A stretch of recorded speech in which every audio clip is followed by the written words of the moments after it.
Hurmatli Töraga, hurmatli Almas Sakunjanoviç.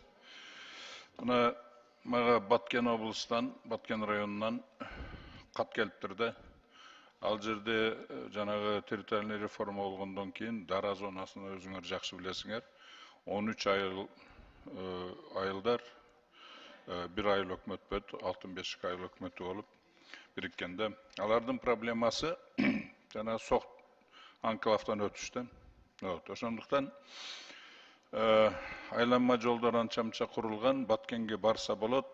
Но бирок ош тарапка кетип атканда биринчи Баткенге барып туруп, анан кийин ош тарапка бараттар да, ошол айылдар элдери. Ошого дагы бир айланма жол салыш керек да ал жерден. Таян, Сай, Сырт деген. Анда сразу ал жерден тиги дара зонасынан эмеге чыгат. Айдеркен шаарына чыгып тур, онун аракет. Ошондо жол Ошко чейин жол 80, почти 100 километрге кыскартылат да. Ошол айланма жолду салып бергиле деп суранып атат. Но бирок булар айтып атат, эгер керек болсо биз ашар ыкмасы менен деле салабыз. Но бирок ашар ыкмасы менен салыш үчүн бизге акча керек дейт. Акча деле бар дейт. Себеби деген айыл өкмөткө жанагы ошол жерде кендерди иштеткен компаниялардан акча түшүш керек экен, атайын счетуна айыл өкмөттүн, алтын бешик айыл. Ошол акча 2-3 жылдан бери вообще түшпөйт экен да. Ошого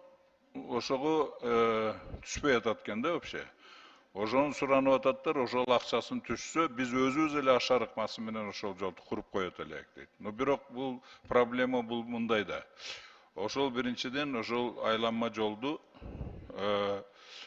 Таян, Сай, Сырт жана Айдеркенге чыккан жолду, ошол где-то бир көп болсо бир 10 километр ошол жер. Может быть 15 километрдер. Кичинекей эле жер да.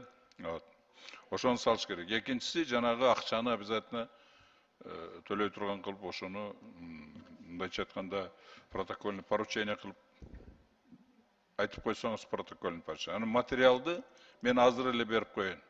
Урматтуу Төрага. Протокольный порученияга эме кылып койсоңуз, тапшырма берип койсоңуз, мен азыр эле берип коеюн бул материалды. Алмаз Акунжанович. Хорошо? Рахмат чоң.